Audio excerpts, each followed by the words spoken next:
कहता तुम अपने आप को शुद्ध करो, पुराना खमीर निकाल दो। आज क्रिश्चियन होके भी अगर बंधनों में रहना है, क्रिश्चियन होके भी अगर बीमारियों में मरते रहना है, क्योंकि हम पुराना खमीर निकालने के लिए तैयार नहीं। हमें इतना हियाव है कि हम उसी वेश्या के साथ जिसके साथ हम सोते हैं चर्च में आकर वचन सुन सकते हैं और बाद में वही काम फिर कर सकते हैं, और परमेश्वर के क्रोध के लिए अपने आप को हम तैयार कर रहे हैं। जैसे अगर जब बकरे ने कटना होता ना, तो उसके घर वाले जब खिलाते और पिलाते, बकरे को लगता है वाह वाह मौज ही मौज है भाई, और खवाओ मैंने, पर उसे मालूम नहीं, उसे कटने के लिए तैयार कर रहे हैं।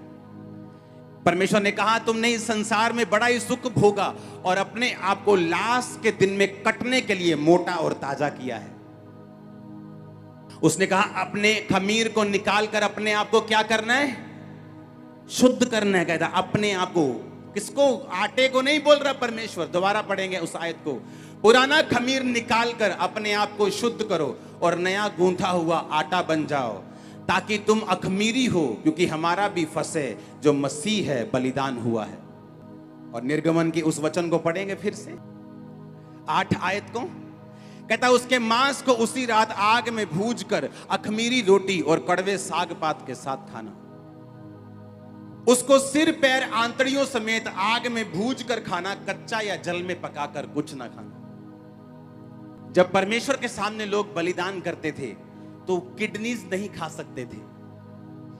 किडनीज और लीवर के पास जो चर्बी होती है उसको नहीं खा सकते थे। पता है कि नहीं पता? पुराने नियम में ऐसे ऑर्गन थे जो तुम नहीं खा सकते थे, तुम कुछ हिस्से थे बॉडी के जो तुम खा सकते थे। तो ये इजरायलियों के लिए बड़ी हैरानी वाली बात थी कि परमेश्वर कह रहा था कि सिर पैर आंतड़ियां सब कुछ समेत तुम उसे खाओगे। नहीं आ चंगियाई वाला मैनू दे दियो पार्ट, आ परसिक्यूशन वाला तू ही रख लो। हाँ आ हीलिंग वाला मैनू दे दियो, और विरोध वाला ना ये तू ही रखो। आ लैन वाला मैनू दे दियो ते बोन वाला तू ही रख लो। परमेश्वर ने कहा ऐसे छुटकारा नहीं होगा। जब तुम मेमना खाओगे तुम्हें उसका सिर, उसके पैर, उसकी आंतड़ियां समेत और आग में भूज कर। यह एक प्रोफेसी थी कि जब यीशु मसीह की कुर्बानी होगी वो एक आम कुर्बानी नहीं होगी, बल्कि उसे पूरी तरह से फायर में से होकर गुजरना पड़ेगा, ताकि वो वचन पूरा हो कि प्रभु यीशु मसीह ने, उन्होंने कहा था कि मैं तुम्हें पानी से बपतिस्मा देता हूं, पर मेरे बाद आएगा वो तुम्हें पवित्र आत्मा और आग से बैप्टाइज करेगा। उसने कहा वो तुम्हें पवित्र आत्मा और आग से बपतिस्मा देगा। पता है क्यों? उसने वो आग से लिया था इसलिए तुम्हें वो देगा। आज हर एक जन जो इस छत के नीचे मौजूद है पवित्र आत्मा की अग्नि के साथ बपतिस्मा लेके वापिस आ रहा है यीशु मसीह के नाम में। हालेलुया, ऊंचा और लंबा ये ब्लेसिंग तुम्हारी है। उसने कहा कि तुम यीशु मसीह जब तुम मेमने को खाओगे तो उसे आग में भूज कर खाना, क्योंकि ये एक प्रोफेसी होगी कि प्रभु यीशु मसीह अग्नि के जैसे परीक्षा में से निकलकर तुम्हें स्वीकार करना पड़ेगा। और उसे सिर पैर आंतड़ियां, लोग बोलते थे अच्छा ये तो खाने में मना किया है, हम तो चर्बी नहीं खा सकते, किडनी नहीं खा सकते, ये अंग नहीं खा सकते, वो अंग नहीं खा सकते। परमेश्वर ने हमें कुछ कुछ चीजें खाने के लिए मना किया। परमेश्वर ने कहा नहीं, ये मेमना वो नहीं जो तुम मीट की तरह खाते हो, ये मेमना मेरा बेटा है प्रभु यीशु मसीह। तुम्हें पूरा का पूरा लेना पड़ेगा इसको। तुम नहीं कह सकते कि नहीं ये वाला हिस्सा मैं नहीं लूंगी, ये वाला हिस्सा मैं लेने के लिए तैयार हूं। मैं यीशु मसीह को सारी दुनिया में ग्रहण करने के लिए तैयार नहीं हूं, पर मैं उसकी चंगाई को चाहती हूं। मैं ये काम करने के लिए तैयार नहीं हूं, पर मैं बरकत को चाहता हूं। मैं चाहता हूं मेरा बेटा नशे छोड़ दे, पर ये वाला काम मुश्किल है। परमेश्वर ने कहा तो छुटकारा नहीं होगा।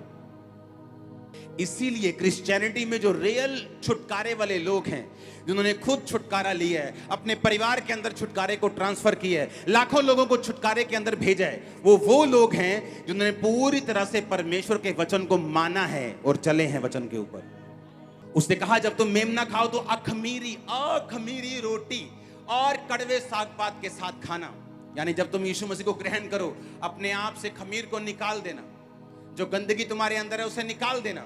नया गूंथा हुआ आटा अखमीरी बन जाना और उसे कड़वे साग पात के साथ खाना, उसे परसिक्यूशन के साथ खाना। सताव आए तो डरना मत। जितने मसीह के साथ भक्ति में जीवन बिताना चाहते हैं वो सब सताए जाएंगे, तुम परवाह मत करना, क्योंकि उसके आगे एक ऐसा छुटकारा है जो तुम्हें कोई नहीं दे सकता। वो छुटकारा मैं तुम्हारा होता हुआ देख रहा हूं, वो छुटकारा मैं तुम्हारे परिवारों का होता हुआ देख रहा हूं, वो छुटकारा मैं तुम्हारे फाइनेंस का होता हुआ देख रहा हूं। Hallelujah, hallelujah, hallelujah. उसे आग में भूज कर खाना, कच्चा मत खाना, जल में पकाकर कुछ नहीं खाना। अरे परमेश्वर को क्या इंटरेस्ट है तुम कैसे खाते हो, लेकिन वो कुछ मैसेज दे रहा था आपको कि यीशु मसीह उस फायर के बपतिस्मे से होकर निकलेगा, उस परीक्षा की आग में से होकर वो जाएगा। और इसलिए यूहन्ना ने कहा था मैं तुम्हें पानी से बैप्टाइज करता हूं, पर मेरे बाद एक आने वाला है, वो तुम्हें पवित्र आत्मा और आग से बपतिस्मा देगा। ओ जीसस, हालेलुया, हालेलुया, हालेलुया। अब तुम अपने आप की पिक्चर देखो, वो निर्दोष मेमना और कोई नहीं। इस दुनिया में कोई निर्दोष नहीं सिवाय यीशु मसीह के। वो ऐसा एक लौता था, है और रहेगा जो सिर्फ मां के जरिए आया और पवित्र आत्मा ने उसको गर्भवती किया, क्योंकि वो निर्दोष था। इंसान के ब्लड में पाप था। अगर वो बाप के जरिए आता तो फिर वो भी ब्लड से, आदम और हवा के ब्लड से पापी ठहरता। लेकिन परमेश्वर ने कहा था अगर तुमको छुटकारा चाहिए तो निर्दोष मेमना कुर्बान करना पड़ेगा। मैंने आपको हजारों साल पहले यीशु मसीह के जन्म के बाद पहले का वचन सुनाया, यीशु मसीह के जन्म के बाद का वचन सुनाया। अब मैं आपको हजारों साल बाद या सैकड़ों साल बाद का वचन अब मैं आपको सुनाता हूं। प्रकाशित वाक्य 5 उसकी 5 से 10 आयत, जिसमें ये साबित होता है जो यीशु मसीह ने वचन में लिखा है। आदि में कौन था? वचन परमेश्वर के, और वचन ही आदि में यीशु मसीह परमेश्वर के साथ था। क्योंकि वचन कौन है? वचन ने देह धार के वो नीचे आया और उसका नाम क्या रखा गया? प्रभु यीशु मसीह।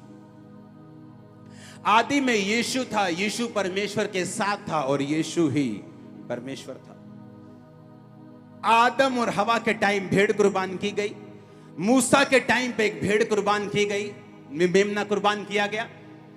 नए नियम में लिखा कि तुम्हारा जो बलिदान है, जो तुम यीशु मसीह जो निर्दोष मेमना है, निष्कलंक मेमना है, उसके लहू के द्वारा हुआ। और अब हम वो आयत पढ़ेंगे जो अभी पूरी नहीं हुई। ये प्रकाशित वाक्य जो बहुत सालों के बाद पूरा होगा। अभी यीशु मसीह के आने के बाद, शैतान को हराने के बाद, एंड में जब न्याय होगा, ये तब की प्रोफेसी है, तब की लाइन है जो बाइबल में ऑलरेडी लिखी हुई है। अब मैं वो पढ़ूंगा आपके सामने। उन पर प्राचीनों में से एक ने मुझसे कहा, मत रो, देख यहूदा के गोत्र का वह सिंह, वह शेर जो दाऊद का मूल है, उस पुस्तक को खोलने और उसकी 7 मोहरें तोड़ने के लिए जयवंत हुआ है। तब मैंने उस सिंहासन और चारों प्राणियों और उन प्राचीनों के बीच में एक वध किया हुआ मेमना खड़ा देखा। उसके 7 सींग और 7 आंखें थी। वे परमेश्वर की 7 आत्माएं हैं जो सारी पृथ्वी पर भेजी गई हैं। उसने आकर उसके दाहिने हाथ से जो सिंहासन पर बैठा था पुस्तक ले ली। जब उसने पुस्तक ले ली तो वे चारों प्राणी और 2400 प्राचीन, जो 24 प्राचीन थे, उस मेमने के सामने गिर पड़े। और उनमें से हर एक के हाथ में वीणा, धूप और पवित्र लोगों की जो प्रार्थनाएं हैं उनसे भरे हुए सोने के कटोरे थे। वे नया गीत गाने लगे कि तू इस पुस्तक के लेने और इसकी मुहरें खोलने के योग्य है, क्योंकि तूने वध होकर अपने लहू से हर एक कुल, भाषा और लोग और जाति में से परमेश्वर के लोगों को मोल लिया है और उन्हें हमारे परमेश्वर के लिए एक राजा और याजक बनाया है, और वो पृथ्वी पर राज्य करते हैं। आने वाले समय में परमेश्वर कहता है कि एक वध किया हुआ मेमना उनके बीच में खड़ा होगा और वो कहेगा कि मैं इन पुस्तकों की मोहरों को कितने मेरी बात को समझ रहे हैं? वो कौन है वध किया हुआ मेमना? वो कत्ल किया हुआ मेमना कौन है? जो स्वर्ग में है। वो कौन है बोलो? फिर से पढ़ेंगे उस आयत को। तूने वध होकर अपने लहू से हर एक कुल,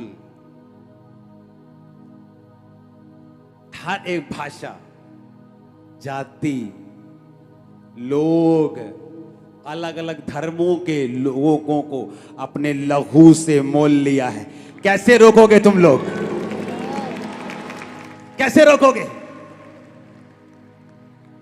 अरे कैसे रोकोगे? बाइबल में लिखा हुआ है, जब मेमना वध किया जाएगा तो उसने कहा, क्योंकि तूने वध होकर, तूने जान देकर अपने लहू से हर कुल, धरती का कोई कुल ऐसा नहीं जो बचेगा, भाषा, लोग, जाति में से परमेश्वर के लोगों को मोल लिया है। किस लिए मोल लिया है? इसलिए नहीं कि उन्हें दुखी कर सके, कहता उसने इसलिए मोल लिया है कि तुम्हें राजा और याजक बना सके, तुम्हें छुटकारा दे सके, तुम राज्य कर सको। तुम राज्य करोगे यीशु के नाम में, बीमारियों के ऊपर यीशु के नाम में, तकलीफों के ऊपर, बीमारी के ऊपर, कर्जे के ऊपर, गरीबी के ऊपर, तुम राज्य करोगे यीशु मसीह के नाम में। आज हम राज्य कर रहे हैं, पता है क्यों?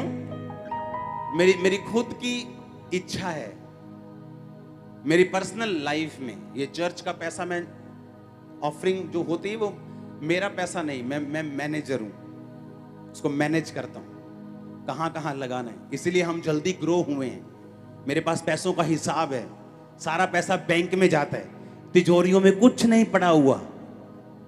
हालेलुया। आप समझ रहे मेरी बात को? सुनो मेरी बात। उसने कहा, अगर आज मैं अपनी लाइफ में चाहूं, मुझे 50 चर्चेस और खोलनी है, ये हमारी मर्जी पे भी डिपेंड कर रहा है कि हम कितना स्पीड से बढ़ना चाहते हैं। इसे राज्य करना बोलते हैं। हमें लगता है हमें अपनी प्रार्थना की लाइफ को मेंटेन करना है। अब ऐसा कुछ नहीं है जो हम सोचते हैं कि हम ऐसा कर सकते हैं, ऐसा कुछ नहीं। अगर हमें करना है तो हम कर लेते हैं, अगर हमें नहीं करना हम छोड़ देते हैं। और ऐसा ही कब्जा परमेश्वर आपकी लाइफ से, आपकी जिंदगी में आपको देना चाहता है। कारण हम लोग नहीं, कारण हमारे अच्छे काम नहीं। लिखा वध किया हुआ मेमना। फिर से पढ़ेंगे उसको, क्योंकि वध होकर, तूने वध होकर अपने लहू से हर एक कुल, हर जाति, हर तरह के लोगों को मोल लिया है। हम यीशु मसीह के लहू से मोल लिए गए हैं। आमीन। अब मुझे यह बात समझनी है कि यहोवा परमेश्वर ने क्यों कहा कि निर्दोष मेमना लेकर उसे कुर्बान करो, उसको खाने की तैयारी करो। खाने का तरीका मैं तुम्हें बताता हूं। खाने की विधि यह है, फिर से पढ़ेंगे निर्गमन, कि उसके मांस को उसी रात आग में भूनकर अखमीरी रोटी और कड़वे साग पात के साथ सिर पैर आंतड़ियों समेत खाना, कच्चा या जल में पकाकर कुछ ना खाना। उसमें से कुछ भी सवेरे तक ना रहने देना। यदि कुछ सवेरे तक रह जाए तो उसे आग में जला देना। परमेश्वर ने कहा जब तुम उसे खाना तो बचा के मत रखना। उसे क्या करना? जितना खाना है वो तभी खाना है।